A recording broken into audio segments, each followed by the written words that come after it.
कर्म जाता है। अभी मैं आप लोगों को कर्म के संबंध में ही विशेष रूप से बोलूंगा।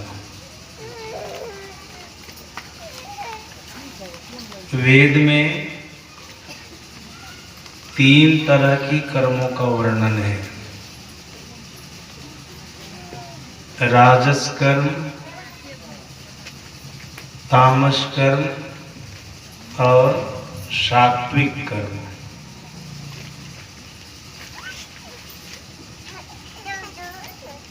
राजस कर्म जो सकाम भाव से कर्म किया जाता है।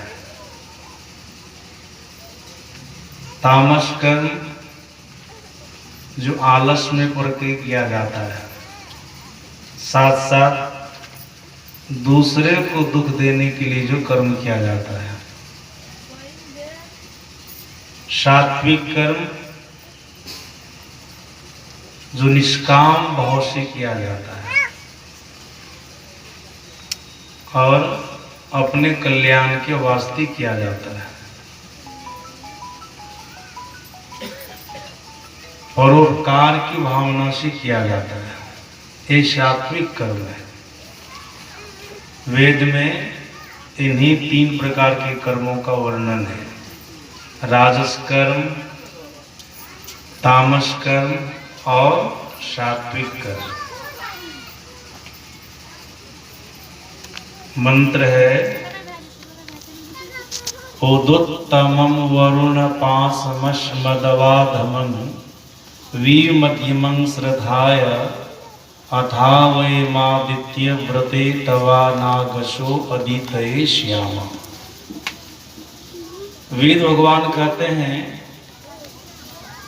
जो जीव अपने साथ राजस कर्म को ले जाता है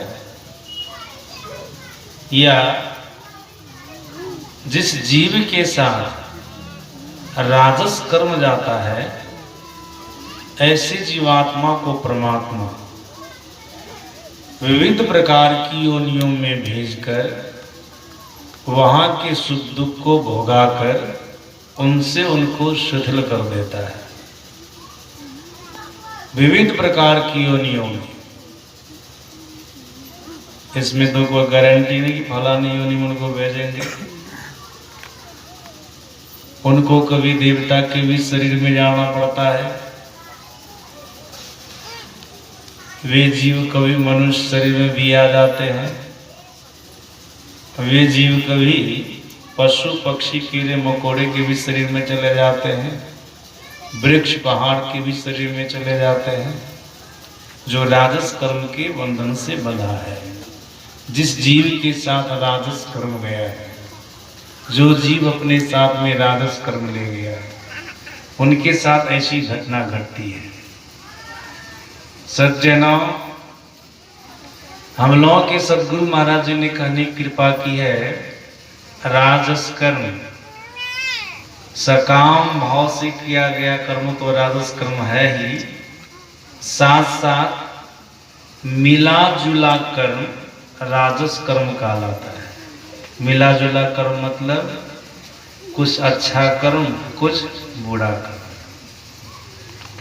जब उनके अच्छे कर्मों का पुण्य उदय होता है तब वो जीवात्मा सुख के स्थान में जाकर के सुख भोगता है। जब उनका पुण्य नष्ट हो जाता है तो नीचे की जीव योनियों में जाकर के वहां के दुख को भोगता है। इसलिए वेद भगवान ने कहा, जिस जीव के साथ राजस कर्म जाता है या जो जीव राजस कर्म के बंधन से बंध जाता है, ऐसी जीवात्मा को परमात्मा विविध प्रकार की योनियों में भेजकर वहां के सुख दुख को भोगाकर उनसे उनको शिथिल कर देता है। मतलब उनका पाप पुण्य नष्ट कर देता है, बिल्कुल नॉर्मल हो जाता है। फिर जो जीव अपने साथ तामस कर्म को ले गया है, आलस में किया था वो कर्म, या दूसरे को दुख देने के लिए जो किया था वो कर्म, वो तामस कर्म है, निकृष्ट कर्म है। जो जीव इस कर्म से बंध गया है जो अपने साथ में इस तरह के कर्म को ले गया है, ऐसे जीवात्मा को परमात्मा क्या करते हैं? उनको दुख के स्थान में भेजकर, नरक में भेजकर, दुख के स्थान में भेजकर उनको वहां के दुखों को भोगाकर उनसे उनको शिथिल कर देता है। मतलब उनके पापों को नष्ट कर देता है, बिल्कुल उनको नॉर्मल बना देता है। ये तामस कर्म का प्रभाव है। तामस कर्म आप लोग बढ़िया से समझ गए ना? आलस में पड़ करके जो कर्म करते हैं या दूसरे को दुख पहुंचाने के लिए जो कर्म करते हैं, इस कर्म का नाम है तामस कर्म। जो इस कर्म से जीव महात्मा बन जाता है, जो जीव इस कर्म को अपने साथ में ले जाता है, जिस जीव के साथ में ये कर्म जाता, तामस कर्म जाता है, ऐसे जीवात्मा को परमात्मा दुख के स्थान में भेजकर वहां के दुखों को भोगाकर उनसे उनको शिथिल कर देता है। ये तामस कर्म का प्रभाव। सात्विक कर्म जो निष्काम भाव से किया गया था, जिस जीव के साथ ये कर्म जाता है, मतलब सात्विक कर्म जाता है, जो जीवात्मा सात्विक कर्म के बंधन से बंध गया है, ऐसे जीवात्मा को परमात्मा सुख के स्थान में भेजकर, सुख के स्थान में मतलब स्वर्ग लोक में, ब्रह्मलोक में, वैकुंठ लोक में, सुख के स्थान में भेजकर वहां के सुखों को भोगाकर उनसे उनको शिथिल कर देता है। सज्जनों याद रखेंगे, सात्विक कर्म करने वाले जीवात्मा भी जन्म मरण के चक्र से नहीं छूटता है। राजस और तामस कर्म को करने वाले तो जन्म मरण के चक्र से छूट ही नहीं सकता है। किसी भी प्रकार का कर्म, चाहे वो सात्विक कर्म हो, राजस कर्म हो या तामस कर्म हो, जीव के साथ जाता है, जीव को आवागमन के चक्र में घुमाता रहता है। जैसा कि संत पलटू साहब ने भी कहा, कर्म बंधा संसार बंधावे आपसे, जमपुर बांधा जय कर्म की फांस से। संत पलटू साहब कहते हैं, जीव जब कर्म के बंधन से बंध जाता है ना, स्वाभाविक रूप से शरीर और संसार के बंधन से बंध जाता है। अगर वो कुकर्म को करने वाले जीव हैं तो स्वाभाविक रूप से वो नरक में चला जाता है। शुभ कर्मों को करने वाले जीव हैं, स्वाभाविक रूप से वो स्वर्ग में चला जाता है। दोनों अपने अपने स्थान में जाकर के सुख दुख को भोगता है। जो जैसे होता है वैसे सुख दुख भोगता है। सज्जनों, वेद में 3 प्रकार के कर्म थे, राजस, तामस और सात्विक। इसकी व्याख्या थोड़ी सी मैं आप लोगों को करके सुनाई। अब उपनिषद में भी 3 प्रकार के कर्मों का वर्णन है।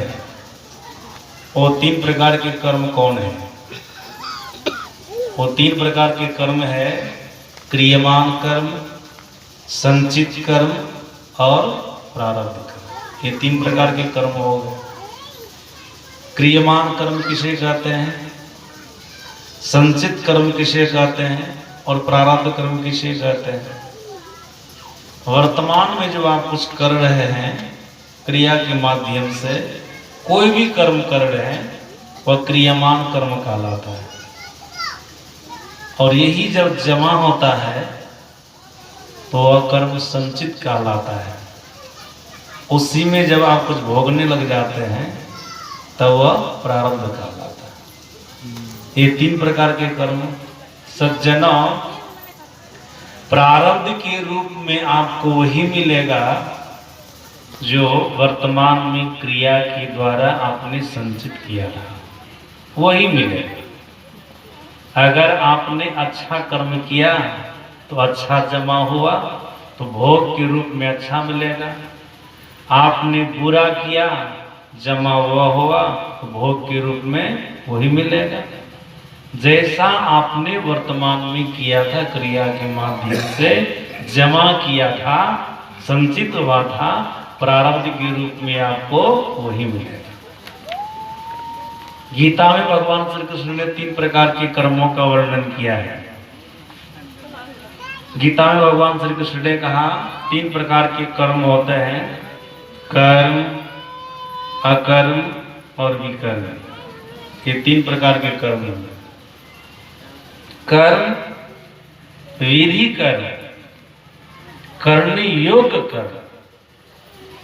दुनिया के जितने सत्कर्म हैं, सारे सत्कर्म विधि कर्म कहलाते हैं, मतलब करने योग्य कर्म। वेद में जो लिखा है कि मानव को ऐसा कर्म करना चाहिए, ये शुभ कर्म है, अच्छा कर्म है, वो ये विधि कर्म, कर्म विधि कर्म। हम लोग के सदगुरु महाराज जी ने विधि कर्म को समेट करके लोगों को समझाने का प्रयास किया है। हम लोग के सदगुरु महाराज महर्षि परमहंस महाराज ने कहा विधि कर्म 5 होते हैं, इसका ख्याल करना है। विधि कर्म 5 होते हैं, यही 5 विधि कर्मों को करेंगे ना तो दुनिया के सारे सत्कर्म आपसे हो जाएंगे। वो विधि कर्म 5 क्या है? सदगुरु महाराज जी कहते हैं, एक सर्वेश्वर पर अचल विश्वास, पूर्ण भरोसा तथा उनकी प्राप्ति अपने अंदर में होगी, इसका दृढ़ निश्चय रखना। सद्गुरु की निष्कपट सेवा, सत्संग और दृढ़ ध्यानाभ्यास, ये जो 5 चीजें है ना, ये विधि कर्म है। सज्जनों,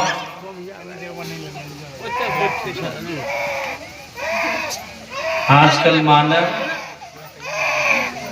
ईश्वर पर भरोसा तो करता है, अचल विश्वास नहीं करता है, पूर्ण भरोसा नहीं करता है। आप लोगों को भी पता होगा, जो सदगुरु महाराज को मानने वाले हैं वे भी कभी देवी देवता के चक्कर में फंस जाते हैं। सोचते गुरु महाराज से काम पूरा होगा कि नहीं होगा, थोड़ा इस भगवान को भी देख लेते हैं।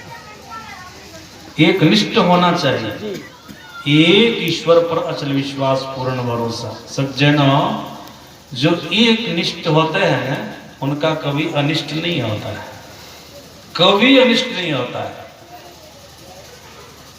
जो एक ईश्वर पर पूर्ण भरोसा रखते हैं उनका कभी अनभल नहीं होता है, कभी अनभल नहीं होता है। महर्षि संत सेवी परमहंस जी महाराज एक प्रसंग कहा करते थे, उनकी मुखारविंद से भी मैं सुना हूं और उनकी पुस्तक में भी ये प्रसंग है। एक राजा बीमार हो गए, उनका बहुत इलाज कराया गया, बहुत सारे वैद्य लोग उनका इलाज किए, लेकिन वो रोग से मुक्त नहीं हुए। एक दिन राजा बहुत दुखित होकर, जिनके राज में सबसे श्रेष्ठ वैद्य राज थे, उनको बोले, क्या मेरा इलाज नहीं हो सकता है? वैद्यराज ने कहा, हो सकता है, लेकिन असंभव है, औषधि लाना असंभव है। कहो कौन सी औषधि है? लाना संभव है। वैद्यराज कहता है, एक लड़का जो 11 वर्ष का हो, फलाने फलाने तिथि का जन्मा हुआ लड़का हो, उसमें उनका पैदा हुआ हो और इस लक्षण का वो लड़का हो, वो लड़का मिल जाए तो उसके कलेजे को निकाला जाएगा, उसका तेल बनाया जाएगा। जब आप उसका सेवन करेंगे तब आपका रोग खत्म हो जाएगा, आपका पूरा इलाज हो जाएगा, आप पूर्ण स्वस्थ हो जाएंगे, आपकी बीमारी भाग जाएगी, चली जाएगी। राजा बोले, इतना बड़ा हमारा राज है, कहीं न कहीं ऐसा लड़का तो मिल ही जाएगा। मंत्री को बुलवाए, ऐसे लड़का की खोज करवाए। संयोग से एक गरीब के घर में ऐसा लड़का मिल गया। उस गरीब व्यक्ति को कई लड़के थे।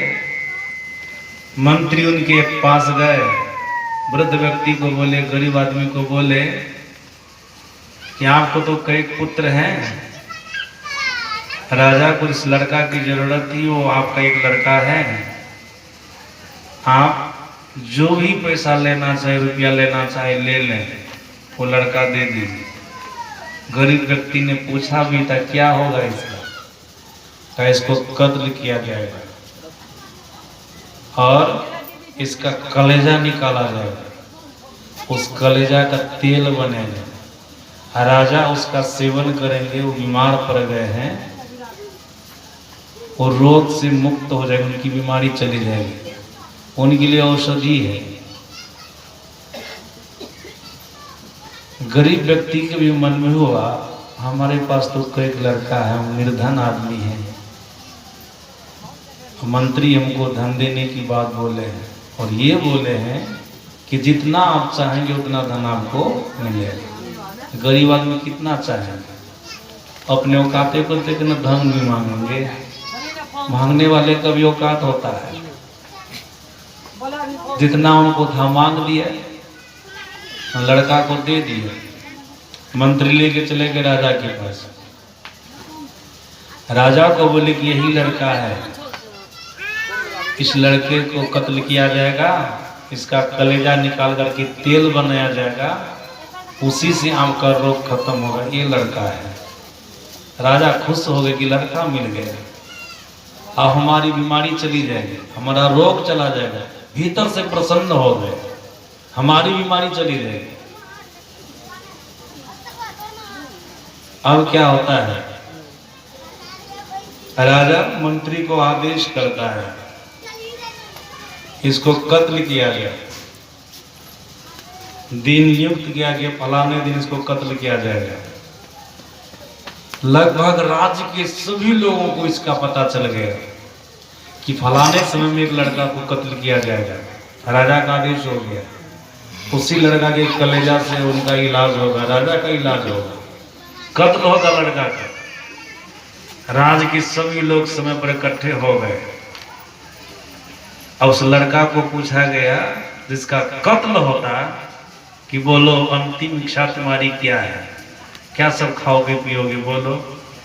लड़का ने कहा हमको कुछ भी खाना पीना नहीं है, कुछ भी खाना पीना नहीं है।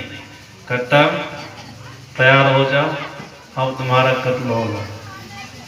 देखिए जहां पर कत्ल किया जाता उस जगह पर